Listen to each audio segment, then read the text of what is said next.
Hey y'all, it's Saturday afternoon. I got inspired while I was at the job this morning. However, anybody out there who is a fearful avoidant, stay tuned because there's more to follow. But this, you want to see what toxic work environment looks like? Check this shit out.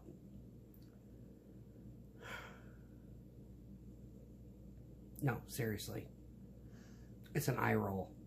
Right straight to the back of your fucking head till it blinds you.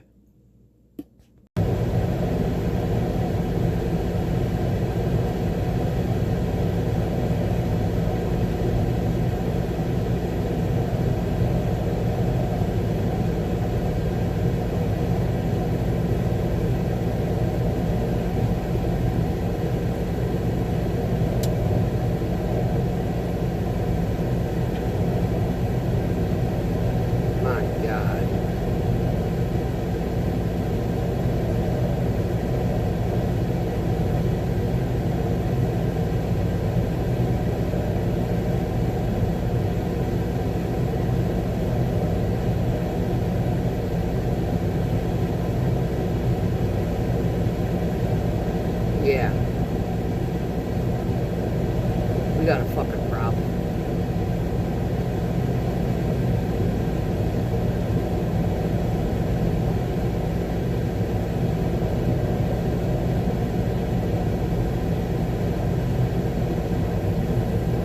How bad that is.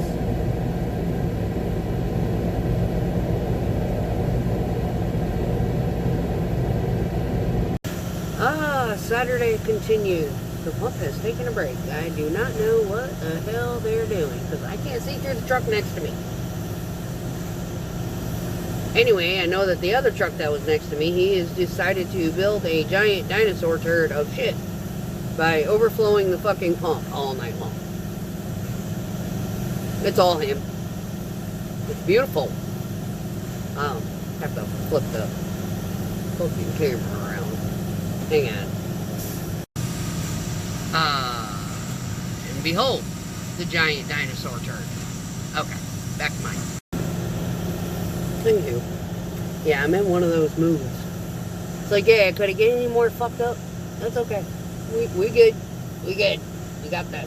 Anyway, well, I sit here and pour into this pump at a speed of, I think it's like 2.9 rotations a minute. As it chugs and I don't overflow. It's too fucking easy to stop it and lift up the chute. Yeah. I got in line behind lazy fuck. Anyway, so I sit here and watch YouTube videos. Or listen to them for that matter. More listen than watch. And I ran across a title and it was like, yeah, that's me. Yeah, the relationship styles. Not so much the personality style, just the relationship style. I am one of those fearful avoidant people. And here's why.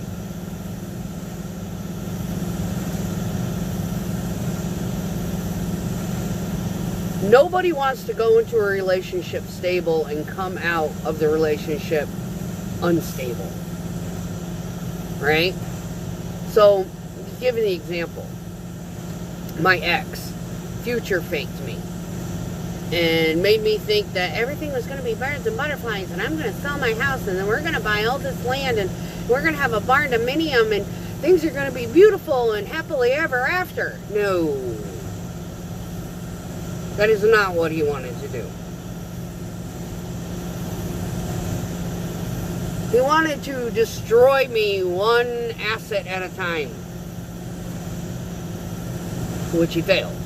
But I figured it out. Hence the reason why the Coyote Roadrunner episode at the very end. Where he coyoted and I fucking roadrunnered and I got my shit and got the fuck out of there. That kind of thing. The shit was going sour for about 4 months anyway. I'd already seen it. It was like the concept of the the trauma bond dynamic, right? So here's why people are fearful and avoidant, because they've been fucking done dirty. That's why they're fearful and fucking avoidant. They've been done dirty, either by their own family, or, like in my case, God, I got it from every fucking angle. You know, I've gotten done dirty in jobs, I've gotten done dirty during my family, I've gotten done dirty in fucking relationships. Now, the relationships, I had a little bit of control over. But at that point, I didn't have any fucking boundaries. So I was like desperate for love. I just wanted somebody to love me. Now I don't give a fuck. Love me, hate me, I don't give a fuck. I don't give a fuck. I got my own shit to take care of. Now, you want to be a part of my shit and help me take care of my shit? I'll fucking welcome you. But I ain't looking for you. That kind of thing. I just think I ain't got the fucking time, patience. I don't have the intestinal fortitude to go through trying to train somebody to be in my life. That makes any sense? Not to mention, every time that I had gone to any kind of extended efforts to have anybody in my life, it has always turned out to be some sort of shit show. So, I call it out the way I see it. I'm not going to sit there and pacify the content of my words so I don't hurt your precious, petty little feeling. It's like when he talked to me like shit. I was like, you talk to me like I'm a piece of shit. And you're being fucking petty. What are you getting all hyped up about? You're getting angry for nothing. Fuck you, bitch. Okay.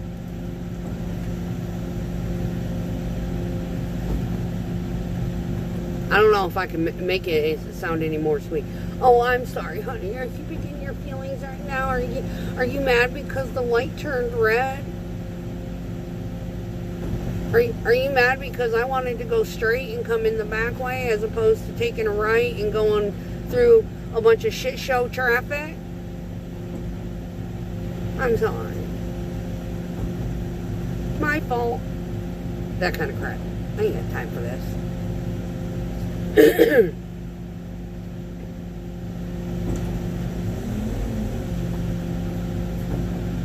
Yeah. Now, not everybody is like my ex. I mean, I realize that. But there are certain attributes about a person's personality that I see the cues. I see the red flags. I see the green flags. I see the nuances. And everything is kind of like,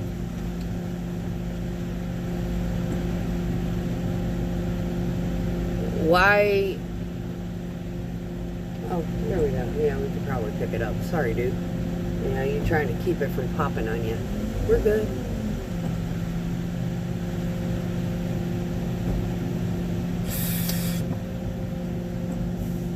See, this guy, I like fucking pouring with him, right? I pour it at a steady pace so it doesn't fucking pop and it doesn't overflow. And if it looks like it's starting to get a little low, to eliminate me from having to gas it or anything, I just keep my fucking pace, right? He'll sit there, he'll discharge, and it keeps his mix from getting fucking all tight. His bowl is a little different. He can't set it like I can set mine, but yeah, he's cool about it. Not this other ass clown. No.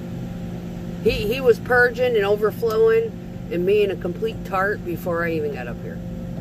It was overflowing when I approached the pump. Yeah.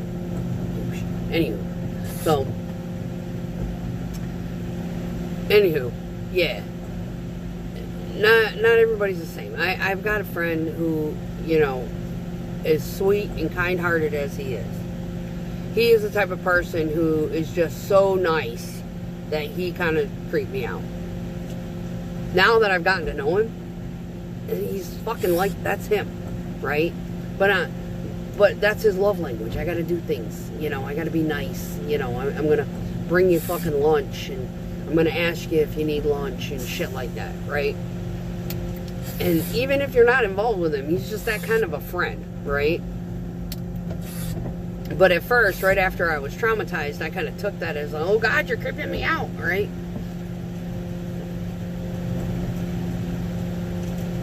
That type of thing.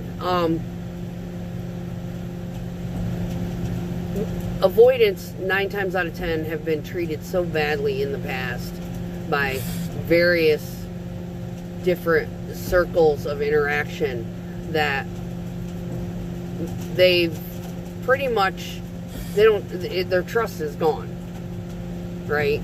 So an avoidant relationship style, or a fearful avoidant, basically, you know, yeah, if they open up the door to the wall,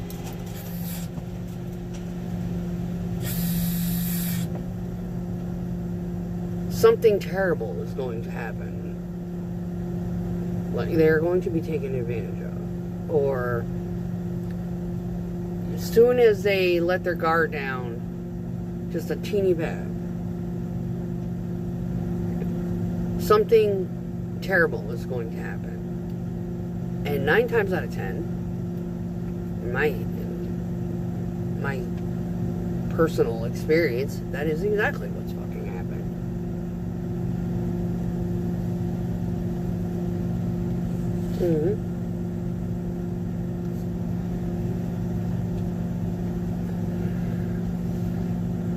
Putting any kind of faith and trust in anybody other than myself has always resulted in some sort of disappointment or betrayal. And I think that's the key word here. Deception and betrayal. And they avoid, because they don't ever want to fucking experience that kind of trauma again. Understanding it and realizing it. And yeah, and now that I've learned, I can actually put a name to it. This is, you know, my love language is, I like to do things for people, but at the same time, this last one, I think was the kink. This one broke the tooth off the cock. It literally seized up the fucking engine. And everybody, or anyone that I am, you know, even acquaintanced with, who has propositioned me in any way, shape, or form,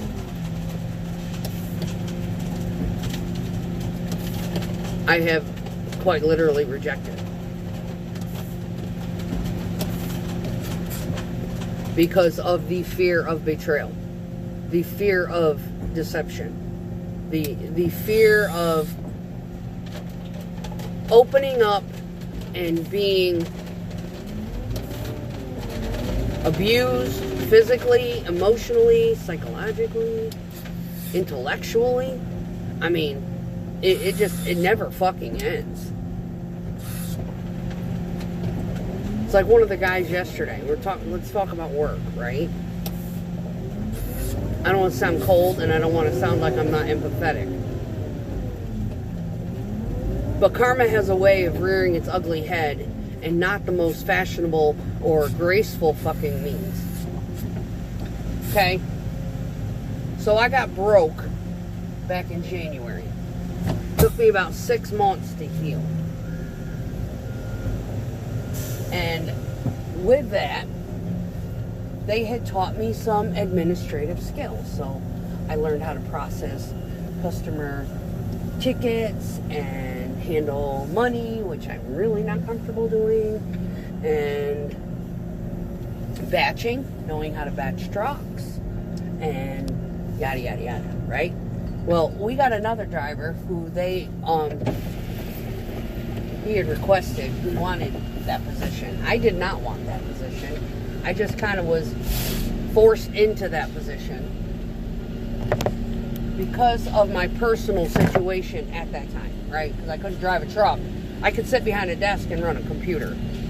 It's too fucking easy, right? So anyway,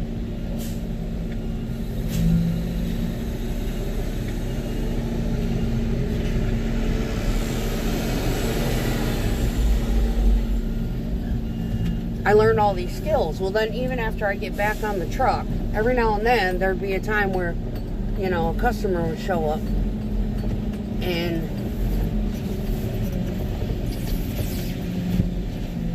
they needed, you know, gravel or, you know, what have you, right? So I would hop out of the truck, or I'd pull my truck forward so it wasn't in the way at the washdown, and I'd go and help the customer out.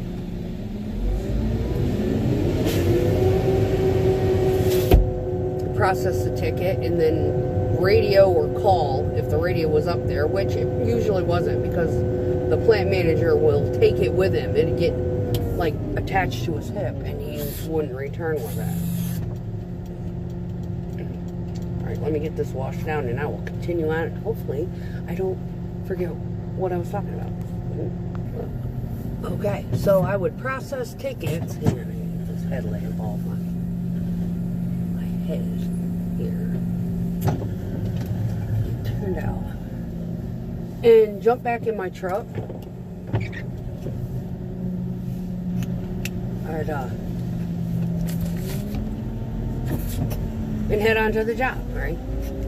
Well, one day, I don't know what was going on, but this dude was, and I was sitting there, and I didn't jump right on it. I kind of waited to see if somebody had noticed the dude squirreling around going from door to door.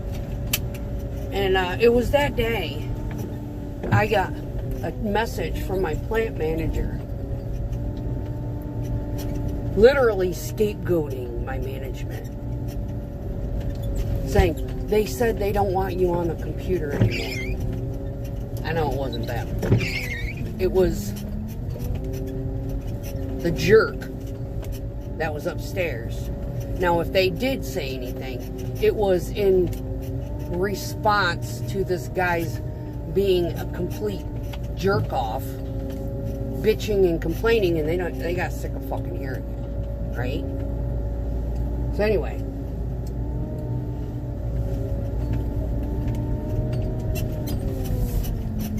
turns out, sadly enough, that the jerk has had a stroke and is now currently in the ER, or in the hospital, because he had a stroke.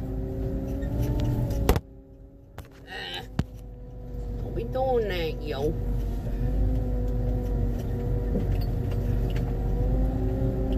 Here's the thing, when they had told me I couldn't, you know, be on the computer, you know, helping customers, even if, you know, it was slow and I didn't have a ticket, I was just sitting there waiting in the parking lot, and this guy had bitched about it so much that management was just like, keep her off the computer, you know, whatever. Not to mention the suggestion of me going into a management position. I already told them I won't do management if it is salary is a part of the requirement. I won't do it.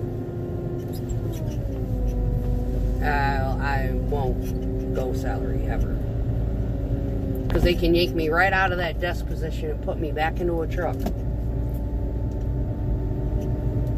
if they wanted to, unless I relinquish my licensure, right? Who the fuck's gonna do that? Nobody's gonna do that. No one is going to relinquish their fucking licensure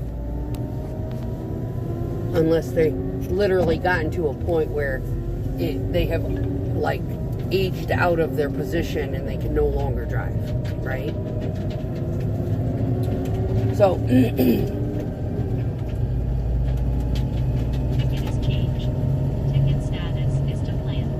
So it was like 2 days later, you know, I got a chance. I swung by the office and returned the key to my dispatch, because he was the one who actually gave it to me, so I could help them out, open it up, you know, sit behind the desk, doing whatever. Anyway, now they're short batch operators. So something that had been told to me yesterday, this dude is, our VP is like, he doesn't think, or what was told to me from one of the other managers one of the managers has said, hey, just keep her off the computer, that the VP doesn't think that drivers, us, that know this job inside and out, are good for being batch people. We know this job. We know every mix. We know the water contents. I mean, I'm looking at this. This shit is so... It's chalky. He is putting 255 fucking gallons of water in this load. I mean, quite literally. 265 gallons of water are going into this batch. The maximum amount of water that can be put in it is 313, right? I'm looking at it like, yeah, and I'm having to put 80 in it, and it's climbing. Here's the weird thing. I leave the yard, and it's on a perfect slump. By the time I'm 2 miles up the fucking road, this crazy-ass batch has gone from a 5 to a 3 before I even get to the job. And it's not but 2 miles at most, 2.5, 3 miles up the road. It's kooky as shit, right? Us as drivers who've been doing this a while, memorize that mix, know that that mix with that combination is going to need extra water. Not because we want it to be too wet, but we know that that mix is going to grow really fast. So they want a 5.5 on the ticket. By the time we get to the job, we're literally leaving on a 5.5, and we get to the job and it's a 3. Us drivers know this shit. We know how it's going to behave. We could communicate with the batch guy. I'm not going to communicate with him. We got a QC out on the ground. He can communicate with him. That's his job. Right? It's not the batch guy's fault. What is the batch guy's fault is when you try to communicate this shit and they take it personal thinking it's their fault. They don't design these mixes. The QC guy does. The chemist. And it's up to us to communicate with him, that dude, or communicate with the batch house and let them know, hey, this mix is acting a little kookadoo. Just thought we'd let you know. If you could drop an extra 20 gallons in me, that would be great. Maybe you won't climb so fast. That or it'll save me a little bit of time getting water on it. Right now, we're sitting in line 3 deep. Might as well fucking just not say a word, because you got time to slump it before you get up there. Too easy. And maintain it, for that matter. Alright.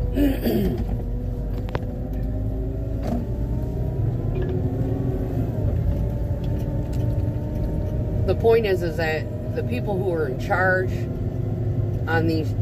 in this facility, you know, my VP's opinion of drivers is shallow in the fact that he doesn't think that we would make good batch personnel. Well, one, you're short on drivers anyway. You can't get anybody to have the intestinal fortitude to keep up with this fucking job for, you know, more than, you know, a couple of years at most. There's only 3 of us that have been here that I know of. I'm going on 10, and they've been here just a little bit longer than me.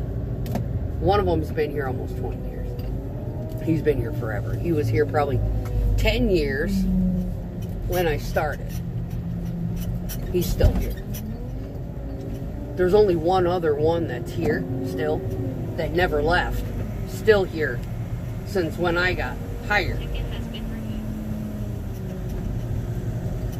Hang on a minute.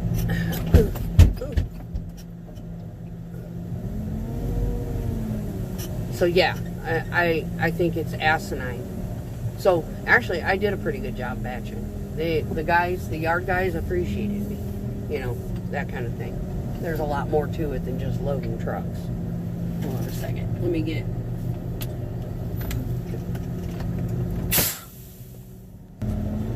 The batch people are supposed to be listening to the drivers, right? And the plant managers are supposed to be listening to the drivers. Now, and even my yard guy, you know, so not overflowing the bins, making more work. Go ahead, pull out. Making more work for them, because if you spill over on the bins, it lands on the roof, and then somebody's got to get up there and fucking spray it off, shovel it, whatever. Yeah, that's creating more work for the fucking yard guys. And the plant managers are supposed to be listening to the drivers in respects to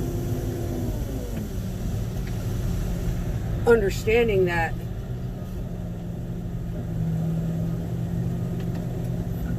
there's nuances, like this one. It's got a curtain that erodes all the fucking paint off the drum.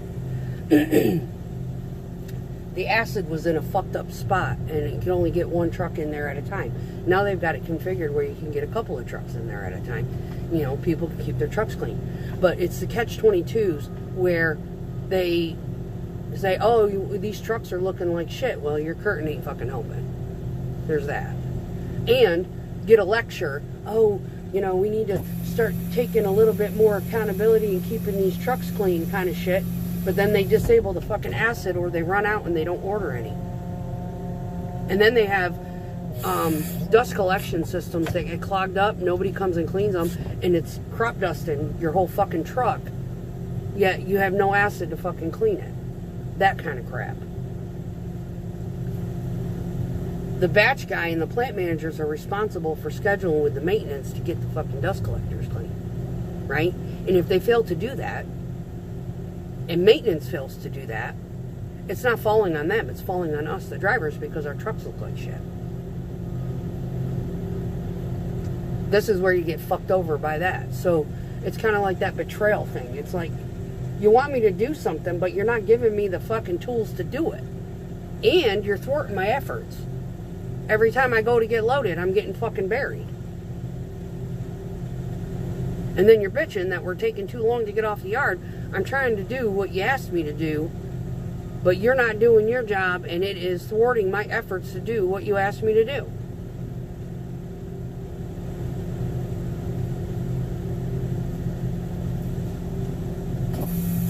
Same with the relationship concept.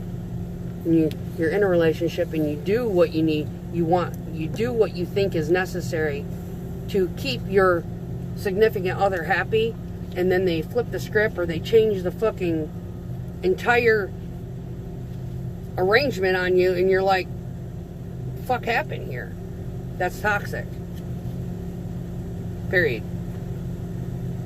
So, not to be heartless, but when you shoot yourself in the foot, be accountable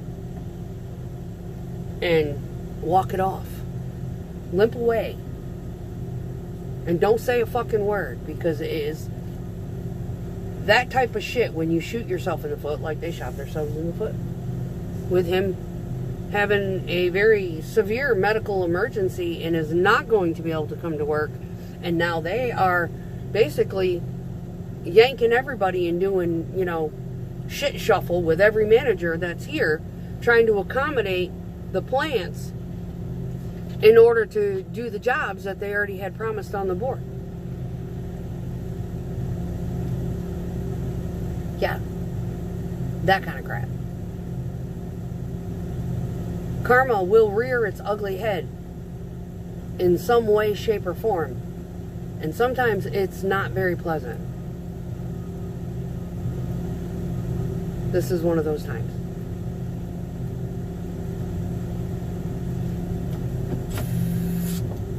Sorry it happened to him.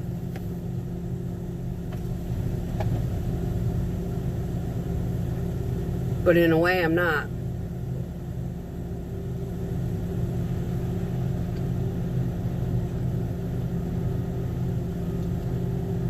Placing judgment on somebody because of misogynistic attitude and then shooting yourself in the foot, because I have the skills to be able to batch trucks. I live very close to this plant, so I could have very well done it this morning. And the other guy that usually runs the other plant up north wouldn't have had to drive 50 miles to get here to open up shop at 1 o'clock in the morning. But that's their call. So if it's mismanagement, toxic environment, toxic relationship, toxic family, a lot of it, after a while, you know, hey, I'm just one individual case. I'm sure there's somebody out there just like me in this situation. Yeah, it happens so much to the point where you just shut down. You know, I'm not gonna get close to anybody, because when I do, they end up either fucking me over, or I end up getting my heart broke because I cared too much. So,